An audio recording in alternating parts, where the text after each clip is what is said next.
É um privilégio, irmãos, certamente servir a igreja no ensino e na pregação da palavra. Peço que continue orando por mim, para que desse modo eu seja encontrado escravo e fique preso sempre ao que as Escrituras dizem e não tente inventar nada. A palavra de Deus é suficiente e ela não precisa de sabedoria humana, ela não precisa do meu conhecimento. Somos nós que necessitamos da palavra de Deus e do que Ele tem a dizer a nós. Assim, continue orando por mim, continue orando pelos pregadores que têm assumido essa tarefa, assumido essa responsabilidade, para que sempre façamos no temor do Senhor, buscando sempre agradar a eles, em detrimento do que os homens vão achar. O nosso texto, essa manhã, está em Lucas 16, do verso 19 ao verso 31.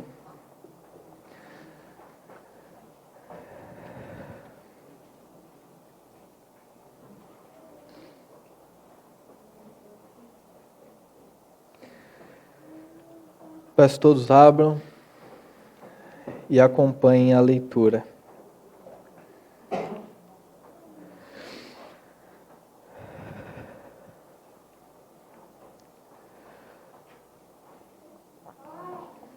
Prontos?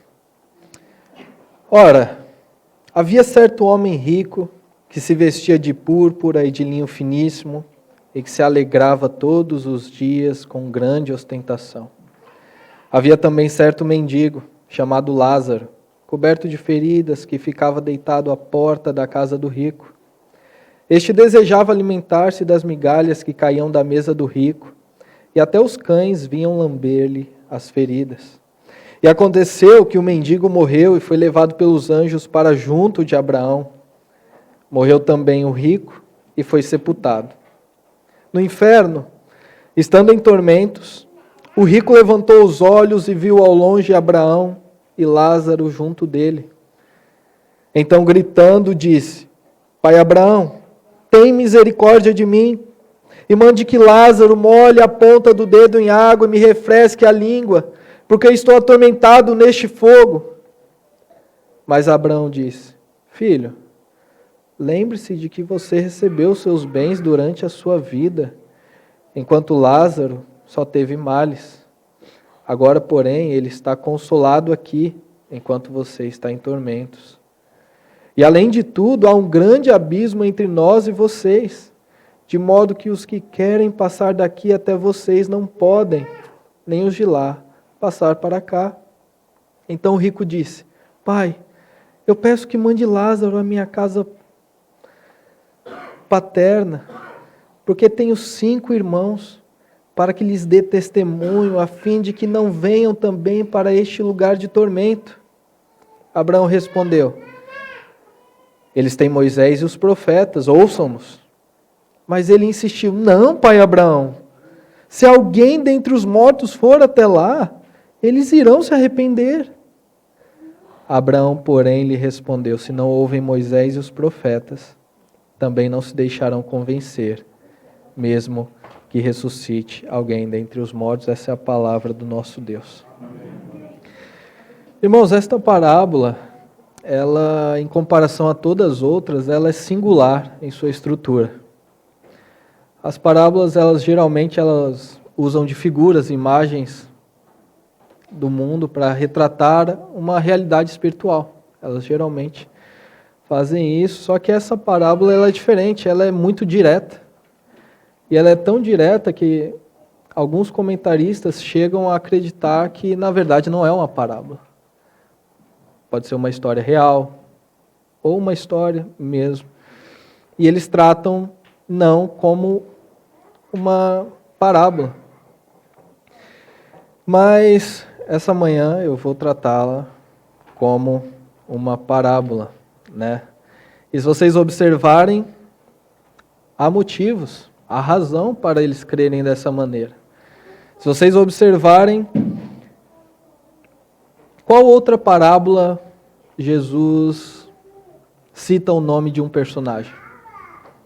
Você não vai encontrar nenhuma outra parábola onde se encontra, por exemplo, o nome de Lázaro ou de um outro personagem. Você não vai encontrar em nenhuma outra parábola, por exemplo, uma citação, uma referência direta ao inferno, como aqui o faz. Ou uma referência a Abraão, como nesta parábola faz. Ou mesmo as escrituras do Antigo Testamento, como também aqui faz referência a Moisés e os profetas. Então, há boas razões para se crer nisso. Entretanto, eu vou me ater a esse texto como uma parábola e que Deus nos abençoe, Deus fale com todos nós e nos ensine esta manhã. Verso 19 ao verso 22 eu vou ler e farei a exposição. Ora, havia certo homem rico que se vestia de púrpura e de linho finíssimo e que se alegrava todos os dias com grande ostentação. Havia também certo mendigo, chamado Lázaro, coberto de feridas, que ficava deitado à porta da casa do rico. Ele desejava alimentar-se das migalhas que caíam da mesa do rico, e até os cães vinham lamber-lhe as feridas. E aconteceu que o mendigo morreu e foi levado pelos anjos para junto de Abraão. Morreu também o rico e foi sepultado. Todas as pessoas, todas, sem distinção, de alguma forma, elas têm se preparado para o dia vindouro. E elas, conscientes disso ou não, elas receberão a devida recompensa por isso. O bom salário, ou a boa recompensa, está reservada para aqueles que andam segundo a perspectiva divina, em detrimento de uma perspectiva humana. Uma coisa importante se considerar quando falamos de preparo e de recompensa é que o que realmente importa é a perspectiva daquele que irá avaliar. Para que algum tipo de preparo possa ser feito, é necessário conhecer os requisitos pelos quais alguém será avaliado. Como já foi dito, todos estão se preparando. A pergunta crucial é: estão se preparando de forma adequada? Ou todos conhecem os requisitos para serem aprovados no final? E todos estão seguros disso? E primeiro, irmãos, considerando esses do verso 19 ao 22, nós vamos nos atentar ao que essa parábola parece ensinar, mas não é o que ela ensina. O que a parábola não ensina, embora pareça, ela não ensina que aqueles que possuem riquezas irão para o inferno, ou estão caminhando para o inferno. Não é isso que a parábola ensina, embora a uma primeira leitura isso possa parecer. E também não ensina que os pobres, ou os mendigos, como Lázaro aqui, embora sem recursos neste mundo, gozam de aceitação da parte de Deus, por serem o que são. Na perspectiva divina, ou na perspectiva, sob a visão de Deus, a condição social, a condição financeira de alguém, de uma pessoa, não reflete necessariamente o seu status diante de Deus. E nós podemos parar e pensar, por que Jesus então usa uma figura de um rico e um mendigo? O que ele quer dizer com isso? Ou o que ele quer passar com essa parábola? E há uma dica, né? Sproul, ele comenta esse texto, e ele diz que, na verdade, esse texto não. Ele comenta algo que era uma crença naquela época. E ele diz que nos dias de Jesus, a riqueza era considerada evidência da aprovação de Deus. Ou seja, se você era rico, então certamente você tinha algum tipo de bênção da parte de Deus, ou um tipo de aceitação da parte de Deus que as outras pessoas não tinham. Muitos judeus viam os ricos como os candidatos mais prováveis ao reino. E um exemplo disso é o encontro do jovem rico com Jesus e a indagação dos discípulos após esse encontro. Vocês se lembram, um jovem rico se encontra com Jesus e ele pergunta: Senhor, bom mestre, o que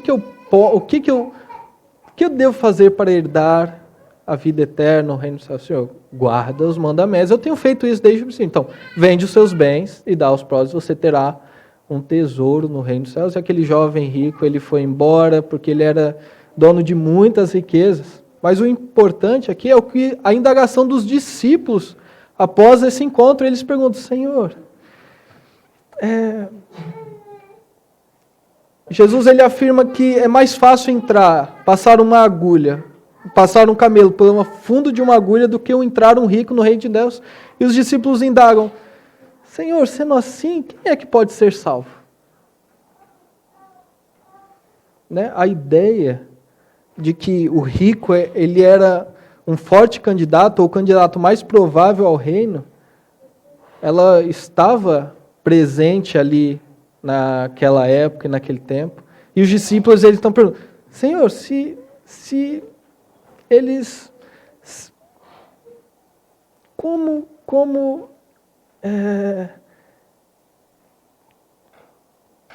se é difícil ou se é impossível para eles, a ideia, o que será daqueles que, tanto que logo em seguida eles perguntam: e quanto a nós?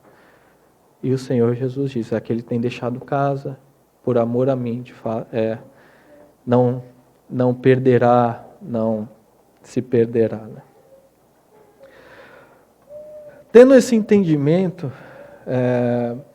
talvez seja um ensino que Jesus estava confrontando ao contar essa parábola. O rico, o homem rico, ele aparentemente, ele se encontra sob a aceitação divina. Porém, numa perspectiva divina, ele tem ou está se preparando de uma forma correta. Numa perspectiva humana, ele parece ser aceito diante de Deus, ele parece estar gozando do favor de Deus, mas sob uma perspectiva divina, qual é a realidade desse homem rico? O que está acontecendo com ele? E eu deixo aqui que esse homem rico ele não sabia exatamente os requisitos para ser aprovado, ou ele não sabia os requisitos para se preparar para o final. Ele está se preparando sob uma perspectiva humana, uma perspectiva, ele não procurou saber ou ter um conhecimento exato sobre qual é o requisito para ser aprovado, qual é o requisito que faz com que eu ande seguro e prudente para que no final eu esteja preparado.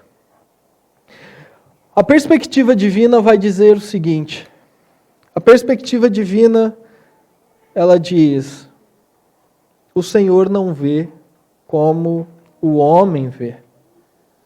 1 Samuel 16:7 vai dizer isso. A perspectiva divina diz que aquilo que é elevado entre os homens, em detrimento da perspectiva daquele homem ou desse ensino da época, aquilo que é elevado entre os homens é abominação diante de Deus, e isso está uns versículos antes. Jesus, no contexto aqui, Jesus tinha dito isso uns versículos antes para os fariseus, que ridiculizavam Jesus por ter dito que nenhum servo pode servir a dois senhores, porque irá odiar um, amar o outro, irá se dedicar a um e desprezar o outro. E Jesus diz, vocês não podem servir a Deus e às riquezas. E logo em seguida ele diz, aquilo que é elevado entre os homens é abominação diante de Deus, ou seja, a perspectiva divina é muito diferente da perspectiva, ou desse ensino, ou desse entendimento da época, da perspectiva humana.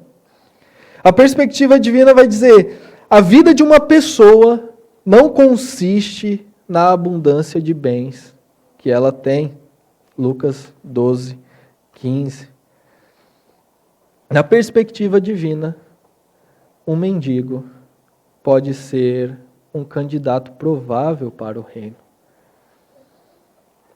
E é o que acontece. O texto diz que o mendigo morreu e foi levado pelos anjos para junto de Abraão. E nesse sentido, observe que Jesus ele conta essa parábola e ele coloca os dois na mesma posição. Porque não só o mendigo morre e é levado para junto de Abraão, em outra versão para o seio de Abraão, mas também o rico morre e ele é sepultado. O verso 23, terminando o verso 22, que diz, morreu também o rico e foi sepultado. E nesse sentido os dois estão na mesma posição. Todos estão nesse mundo, estão numa mesma posição, estão caminhando em direção à recompensa vindoura. Uma vez um homem perguntou, aonde todos os caminhos levam? E um sábio e um pregador antigo, ele respondeu, todos os caminhos levam a Roma, que era um dito antigo, E esse homem, ele diz, não, todos os caminhos levam ao trono do juízo. E é para onde todos nós estamos caminhando, afinal.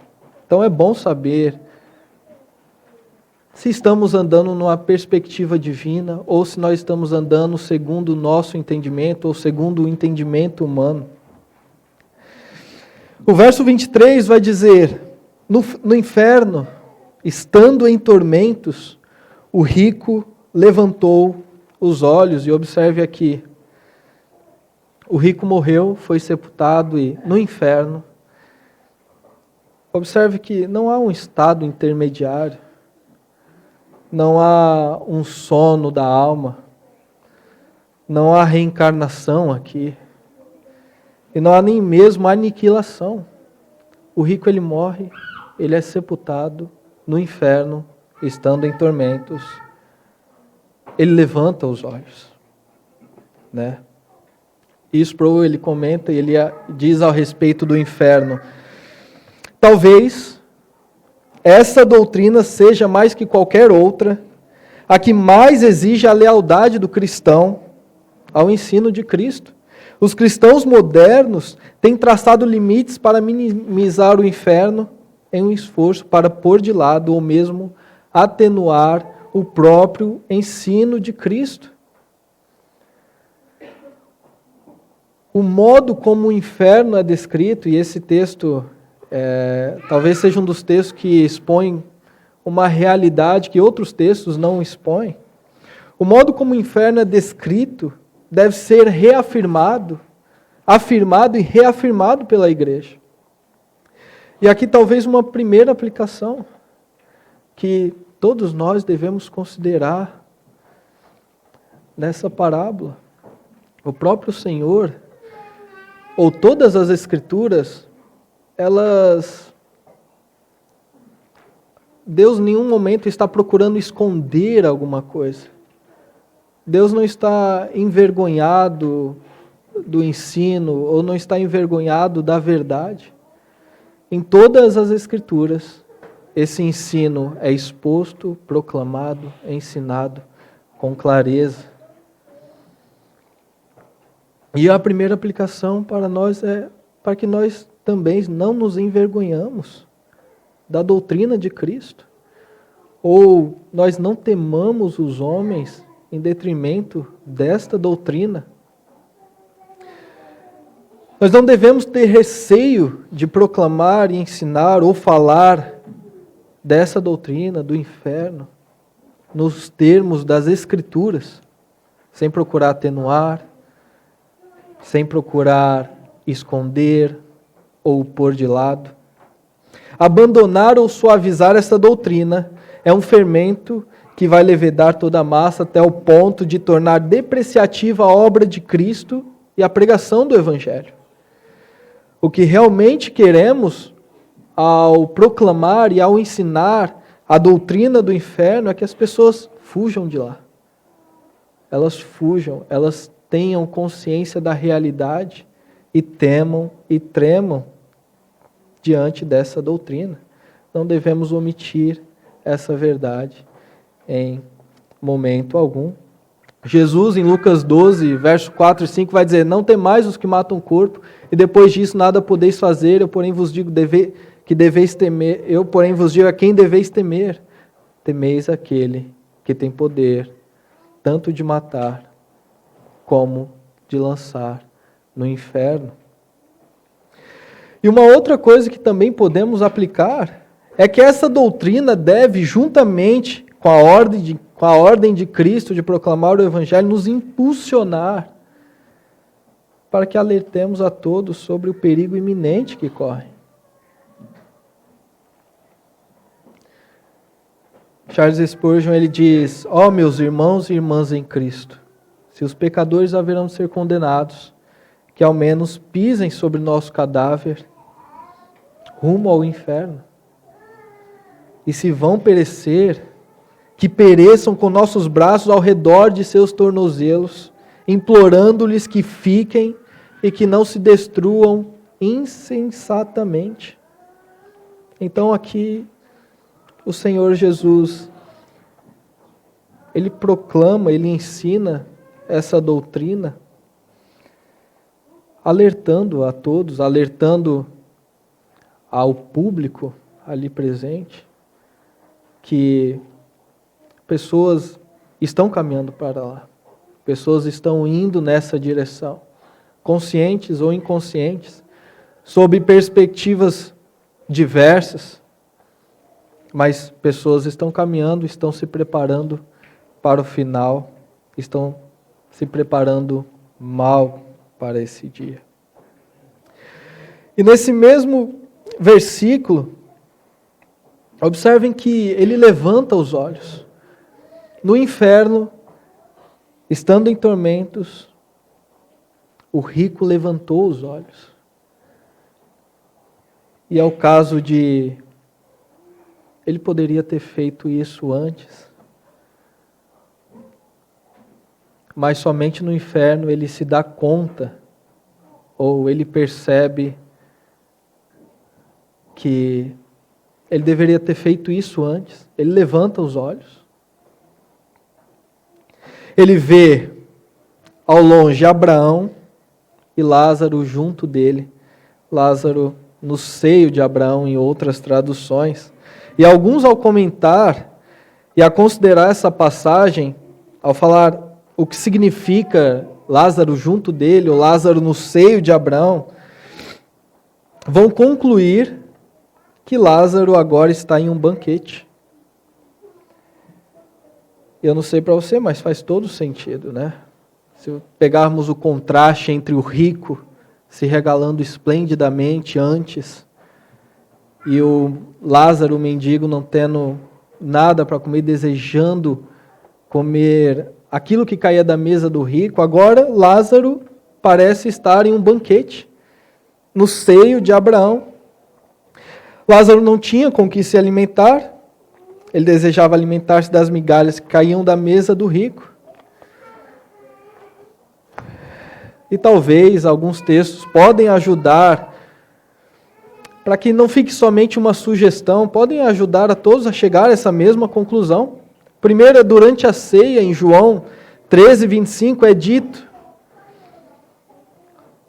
então, aquele discípulo, reclinando-se sobre o peito de Jesus. Alguns fazem a referência a esse versículo quando citam o seio de Abraão. E um outro, Mateus 8:11, diz: digo a vocês que muitos virão do Oriente e do Ocidente e tomarão lugar à mesa com Abraão, Isaque e Jacó no reino dos céus.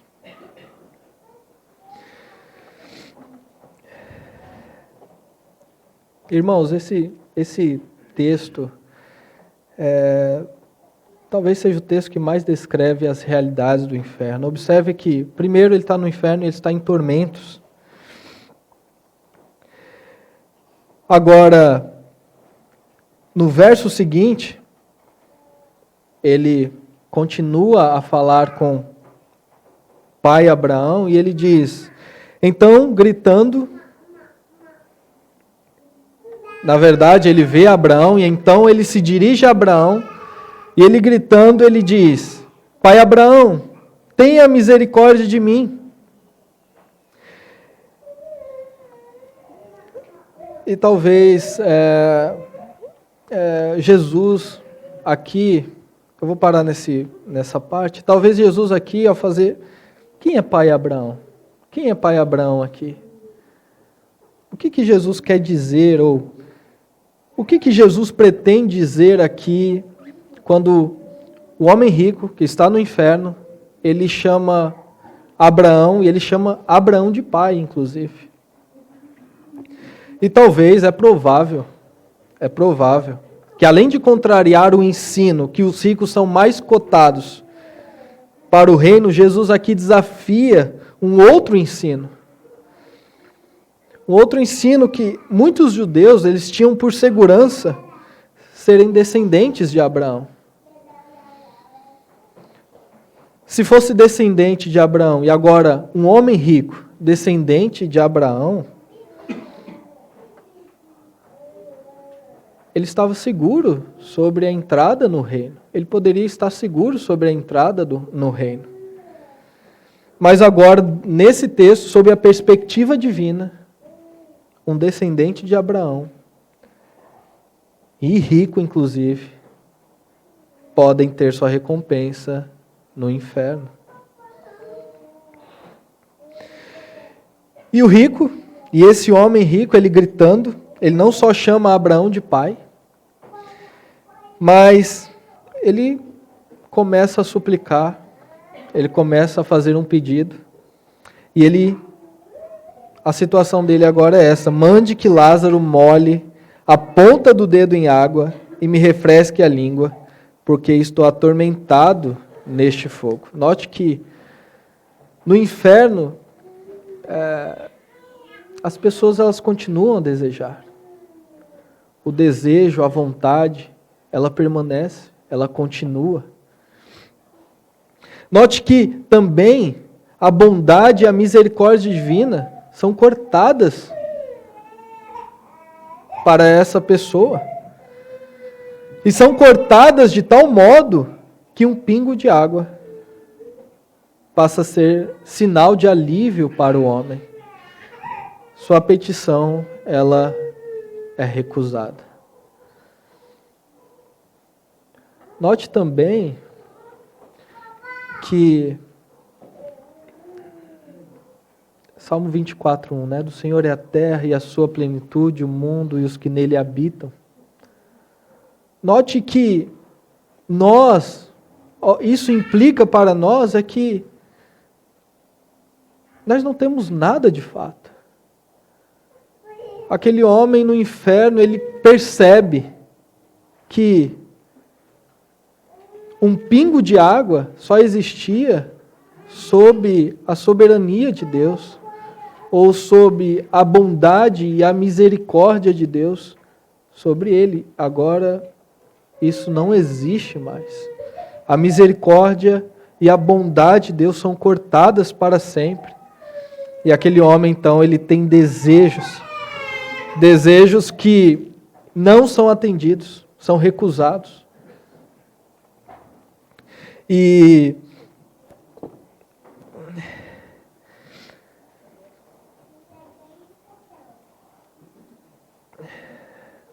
e ele é atormentado naquele fogo. Ou seja, o inferno é descrito como um lugar onde a pessoa é atormentada, onde a pessoa não recebe alívio nenhum, onde a pessoa ela é totalmente desamparada, ela é entregue a si mesmo e a sua própria sorte, sob a ira divina, sobre a reprovação de Deus.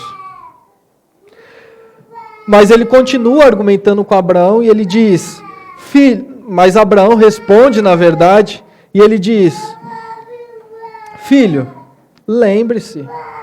É interessante, Abraão não diz que ele não pertence à sua descendência. Abraão reconhece e fala assim, filho, lembre-se de que você recebeu seus bens durante a sua vida, enquanto Lázaro só teve males. Agora, porém, ele está consolado aqui, enquanto você está em tormentos. E além de tudo, há um grande abismo entre nós e vocês, de modo que os que querem passar daqui até vocês não podem, nem os de lá passar para cá. E talvez essa seja uma das verdades mais aterrorizantes a respeito do inferno. Ele não só é um lugar de tormento, não é só um lugar onde você é desamparado totalmente, não tem alívio nenhum no seu tormento, mas é um lugar sem saída e um lugar sem escape. Há um grande abismo entre nós, de modo que ninguém pode sair. Ninguém pode passar daqui para aí, ninguém pode passar de lá para cá. E observe que o filho, o homem rico, ele recebe a sua recompensa. Durante a sua vida, ele recebeu os seus bens durante a sua vida. E o Salmo de número 17, verso 14, Davi, ele está orando e ele está se dirigindo ao Senhor e ele diz a respeito dos ímpios, com a tua mão, Senhor, livra-me dos homens deste mundo, cuja porção é desta vida, e cujo ventre tu enches com os teus tesouros. A porção do homem rico ele já recebeu nesta vida. Os bens que antigamente ele tinha, seja uma gota d'água, que isso era fruto da graça e misericórdia divina, são cortados para sempre. Aquilo que ele recebeu acabou. Um outro versículo que pode falar isso é Mateus 6. Jesus ele fala a respeito de como se deve dar esmolas e ele fala, não façam como os hipócritas, que eles gostam de aparecer, eles gostam de dar e que eles sejam vistos. E ele diz, em verdade vos digo que eles já receberam a sua recompensa. Eles já receberam a sua recompensa. A recompensa do homem rico é desta vida. No caso, esse homem rico, não do homem rico em si. Desse homem é desta vida, a herança dele é nesta vida. E é isso que Abraão diz, você já recebeu os seus bens durante a sua vida. Agora, você tem a recompensa segundo a perspectiva divina. Você não se preparou, você se apoiou ou se fundamentou em uma falsa esperança, em um falso fundamento. Então o rico, ele continua a argumentar e ele diz, ou a pedir, ele diz, Pai, eu peço que mande Lázaro à minha casa paterna, porque eu tenho 5 irmãos, para que lhes dê testemunho, a fim de que não venham também para este lugar de tormento. Abraão respondeu, eles têm Moisés e os profetas, ouçam-nos. Mas ele insistiu, não, pai Abraão.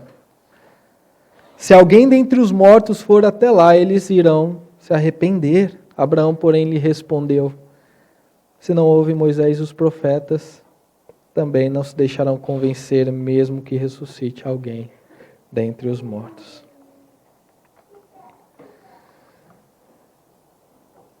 A partir desses versos, vemos que no inferno, além de ser tudo que foi descrito até agora, ele é um lugar onde não há conversão. É um lugar onde também não há mudança. É um lugar onde não há mesmo nem luz. No inferno, a pessoa continua em trevas. Sua visão continua sendo a mesma e equivocada. Ele continua a rejeitar as Escrituras e a sua perspectiva continua sendo uma perspectiva humana. O que o levou ao inferno, o que levou esse homem rico ao inferno, não foram as suas riquezas, não foi a sua condição financeira ou social. O que o levou ao inferno foi uma falsa segurança, sob falsos fundamentos. E não devemos pensar que nessa parte existe algum rastro de conversão ou de um movimento contrário ao que ele tinha em vida. Se o inferno não existe bondade de Deus, não existe misericórdia de Deus, por que esse homem estaria agindo com bondade e misericórdia para com a sua família? Ou para com os seus irmãos? Não devemos pensar isso. Em vida, ele não teve compaixão, agora ele tem compaixão? Não. Em sua argumentação, todo o seu esforço e petições são em direção a alcançar o favor divino, para que de algum modo a sua dor e tormento sejam aliviados. Nem que com isso ele tenha que pedir em favor de outra pessoa. E, inclusive, foi uma petição muito ruim.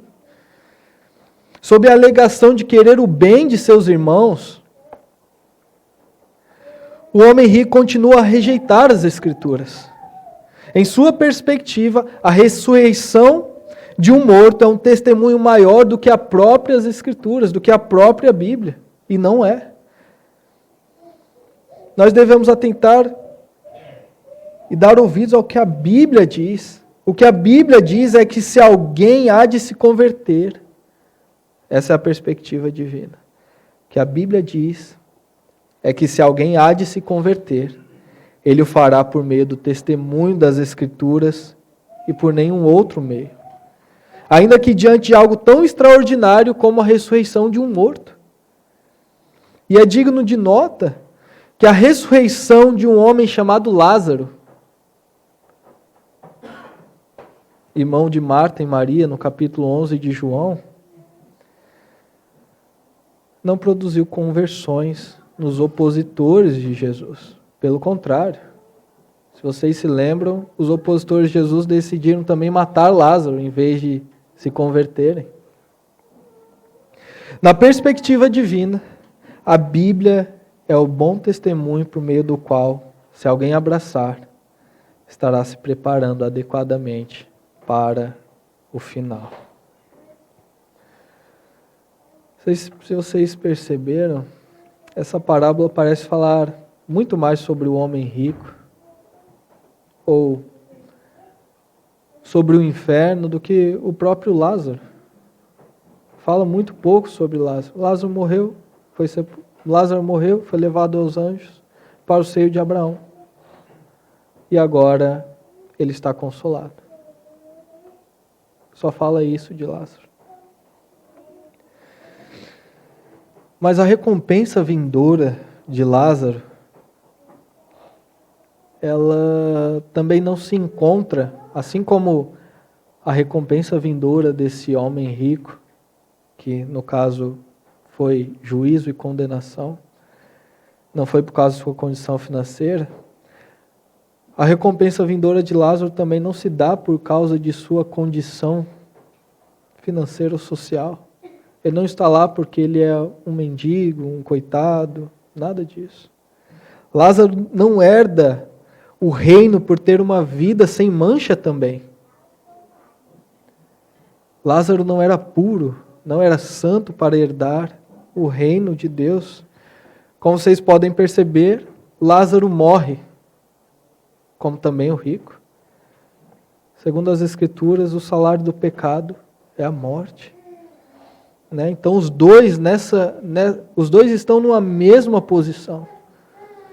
O que faz Lázaro receber uma recompensa diferente da do homem rico? E prestem atenção que, em certo sentido, Lázaro, na verdade, todos os cristãos são Lázaros, ou são Lázaros de Deus, como algum certo pregador disse. Se Jesus deu nome a um personagem, nós devemos considerar o que significa isso. Lázaro significa Deus socorreu, Deus ajudou. Em Êxodo 18:4, o nome Eliezer, dado por Moisés, semelhante a Lázaro, de uma mesma raiz, significa: o Deus de meu pai foi a minha ajuda e me livrou. Na perspectiva divina, irmãos, aqueles que realmente estão preparados para o final são aqueles que dependem da ajuda e graça divina. Se o salário do pecado é a morte, o dom gratuito de Deus é a vida eterna em Cristo Jesus, e é um dom gratuito. É um dom gratuito. Lázaro nos lembra que todos sem distinção precisam de ajuda e de auxílio divino para herdar a vida eterna. E para caminharmos para o final, isso é possível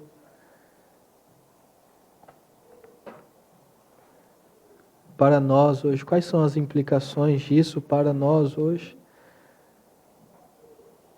O que essa parábola nos ensina hoje, ou o que nós podemos tirar de tudo isso? E eu termino com o Senhor Jesus. Vamos lembrar, todos nós precisamos de ajuda e de auxílio divino, e o próprio Senhor foi o nosso auxílio, foi a nossa ajuda. E o Senhor Jesus, Ele encarnou, Ele viveu uma vida perfeita, e no final Ele recebeu o justo salário que era para todos nós. E o que Ele recebeu? Ele foi desamparado. Ele clama: Deus meu, por que me desamparaste? Ele foi desamparado. Na cruz, Ele diz: tenho sede. E por fim, o dia termina em trevas e escuridão, porque o nosso Senhor, Ele estava sofrendo e pagando a dívida que era para todos nós. Para todos nós. Jesus é Ele, é Jesus nosso Senhor, que é o nosso auxílio e ajuda. É Ele que nos livra da ira vindoura. E é por meio dele somente que nós estamos preparados para o grande dia. Por causa de Cristo. Por causa de Cristo.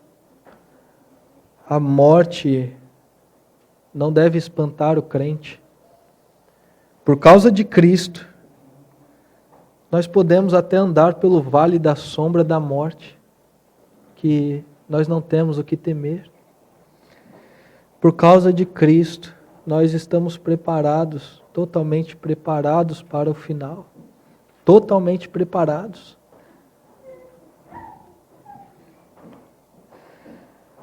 O salmista diz: ainda que o nosso coração e a nossa carne desfaleçam, Deus é a fortaleza do nosso coração e a nossa herança para sempre.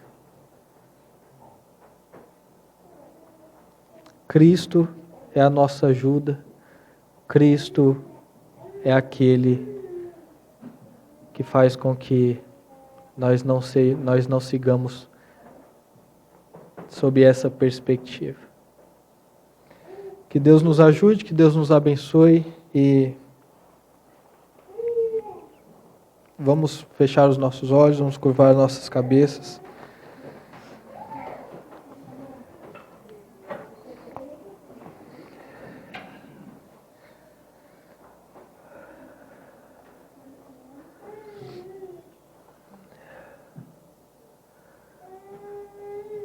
O Senhor é o meu pastor e nada faltará para nós. O Senhor é o nosso bom pastor e nada tem faltado. Ele nos faz repousar em pastos verdejantes, nos guia pelas veredas da justiça por amor do seu nome. E ainda que nós andemos pelo vale da sombra da morte, não temeremos mal algum, porque o Senhor está conosco. Ele nos faz assentar na mesa, diante dos nossos inimigos, e a sua bondade e fidelidade tem nos seguido todos os nossos dias. Nós bendizemos a Ti, Senhor, por olhar por pecadores. O Senhor não precisava fazer isso. Se o Senhor não fizesse, o Senhor permaneceria totalmente amoroso, bondoso, misericordioso. Mas nós bendizemos a Ti e louvamos a Ti porque o Senhor é rico em misericórdia. O Senhor tem prazer na misericórdia. O Senhor se entregou por nós e nos deu vida eterna e esperança vindoura. Obrigado, Senhor. Obrigado. Continue a nos conduzir. Continue a nos livrar de falsas perspectivas e de perspectivas que não trazem nenhuma segurança. Nossa segurança está no Senhor. Por meio do Senhor. E nada mais. Nós chegaremos incólumes no Teu reino. A nossa confiança está no Senhor e pedimos que o Senhor nos preserve assim, todos os nossos dias e todos os nossos dias, por toda a nossa vida, para sempre. Amém.